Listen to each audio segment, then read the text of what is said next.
I condemn the strikes that Israel carried out in Doha yesterday. They violate Qatar's sovereignty.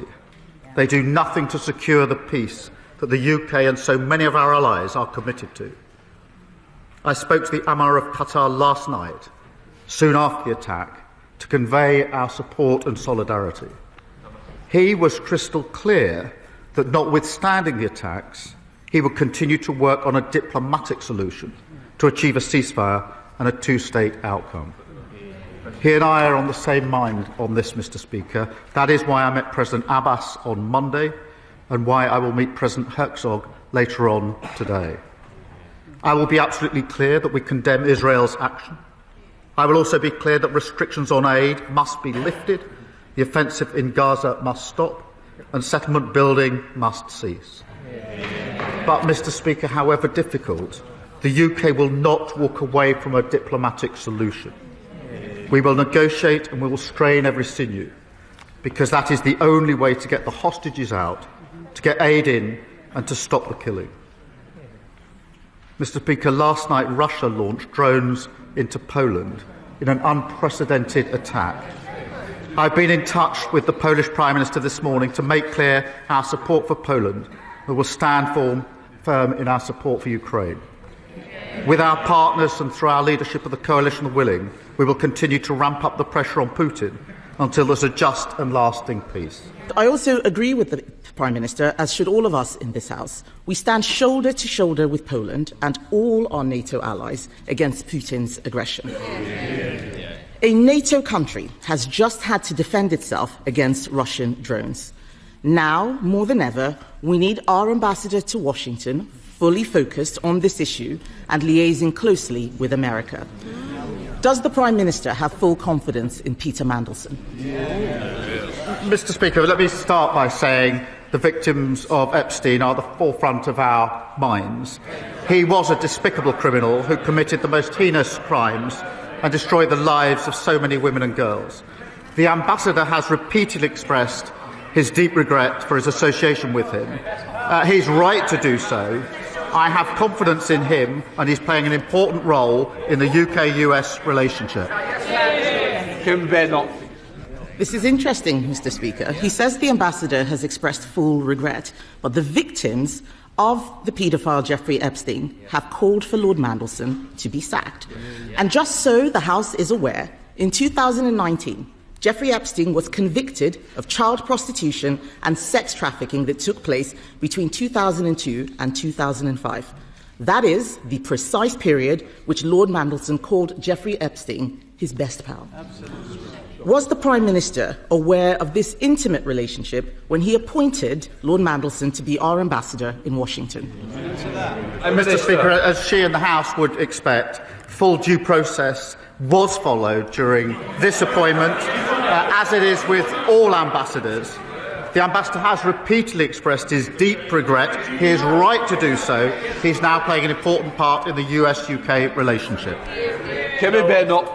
Mr. Speaker, I asked the Prime Minister if he knew. The fact that he didn't answer indicates that he probably did know. I wasn't asking a question about process. I was asking a question about his judgment.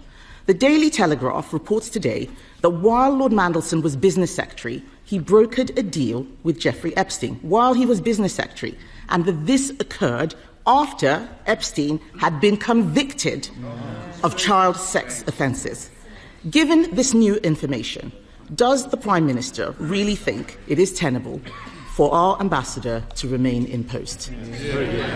Mr. Speaker, the relationship between the US and the UK is one of our foremost relationships, and I have confidence in the ambassador in the role that he is doing. Mr. Speaker, I think it is embarrassing that the Prime Minister is still saying that he has confidence in a man who was brokering deals with convicted child sex offenders while sitting in government. That is a disgrace. This government has repeatedly refused to declare Lord Mandelson's full interests. And as part of the appointment, there will have been extensive government vetting, including details and timings of Peter Mandelson's dealings with Jeffrey Epstein. So will the Prime Minister publish all these documents, including those about his interests? Well, Mr. Speaker, as I say, full due process was gone through in relation to this appointment, as would be expected. As for the publication of documents, as she well knows, that's subject to a procedure which includes an independent element. Be subject to the usual procedure.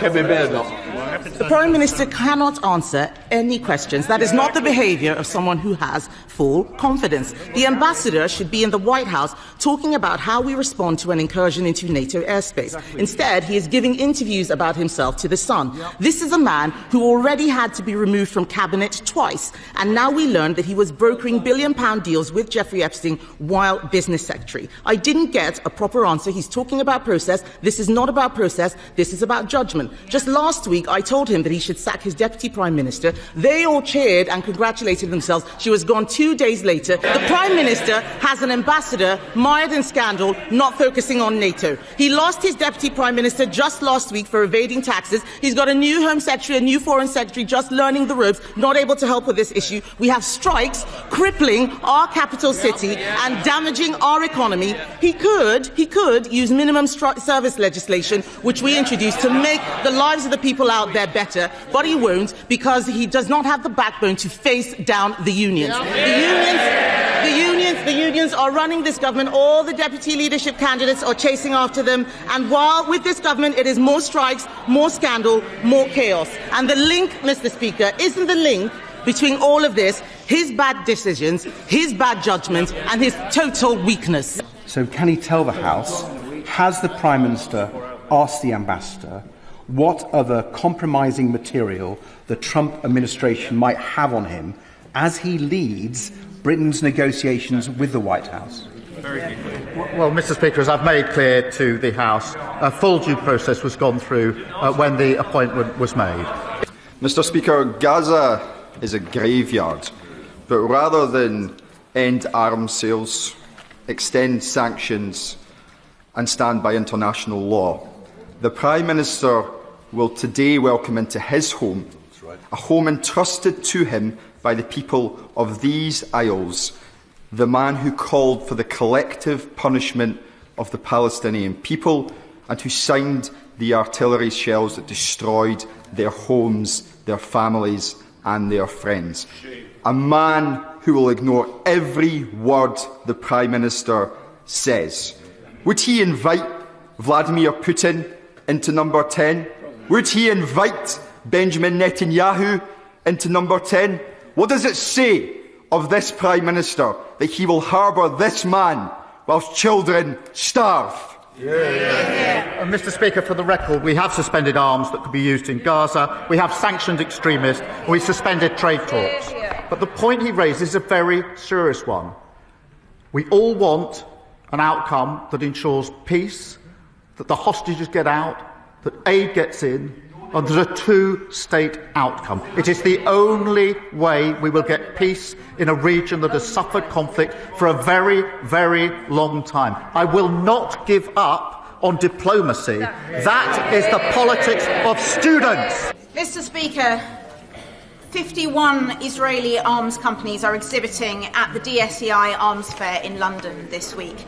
Some of them even boast that their products are battle-tested. We all know what that means, used to kill men, women and children. So this government often asks us what more we expect them to do when it comes to Gaza. Here's one. Will the Prime Minister stop Israeli arms dealers from parading their Gaza-tested weapons on UK soil? Mr. Speaker, we have very clear and strict rules in relation to this, and we have taken action in relation to arms sales. Mr. Speaker, sir, my local borough commander in Romford tells me how much valuable police time is being wasted investigating trivial social media posts and non-crime hate incidents. Shouldn't the police be patrolling our streets rather than moderating the internet, Mr. Speaker? So, will the Prime Minister commit to urgently updating the Public Order Act to reflect the realities of the digital age so that our police are focused on tackling real crime and upholding freedom of speech rather than suppressing it? Well, Mr. Speaker, I've been clear on a number of occasions. I do want the police to concentrate on serious crime and on crime that matters most to our communities in each of our constituencies. I've said that before and I'll say it again today.